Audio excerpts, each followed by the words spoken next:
इंदिरानगर पोलिसांची उत्कृष्ट कामगिरी। आनंदनगर परिसरात दहशत करून चारचाकी वाहनांची तोडफोड करणारे आरोपी विधी संघर्षित बालक यांना मुद्देमालासह ताब्यात घेतले।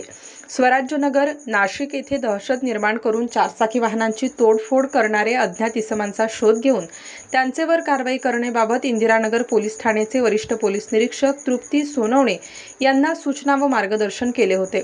इंदिरानगर पोलीस ठाणेकडील गुन्हे शोध पथकाचे अंमलदारांना गोपनीय बातमीदारामार्फत स्वराज्यनगर पाथर्डी शिवार नाशिक येथे दहशत निर्माण करून चारचाकी वाहनांची तोडफोड करणारे 2 इसम हे सिंहस्थनगर नाशिक येथे एका घरात लपून बसलेले आहे। त्यावरून गुन्हे शोध पथकाचे अधिकारी यांनी सापळा रचून आरोपी नामे धनंजय नामदेव कोल्हे वय 18 वर्ष, दीपक राजेंद्र पवार वय 18 वर्ष यांना पकडून विश्वासात घेऊन बुद्धिकौशल्याचा वापर करून विचारपूस केली असता त्यांनी कबुली दिली आहे की त्यांनी इतर 5 विधी संघर्षित बालकांचे मदतीने इंदिरानगर पोलीस ठाणेकडील दाखल गुन्ह्यातील 6 वाहनांच्या काचा फोडून स्वराज्यनगर परिसरातील सामान्य नागरिकांचे मनात दहशत निर्माण करून नुकसान केलेले आहे। तसेच वरील विधी संघर्षित बालकांचा गुन्ह्यात वरील पैकी 3 विधी संघर्षित बालकांचा सहभाग असल्याचे चौकशीत निष्पन्न केले आहे।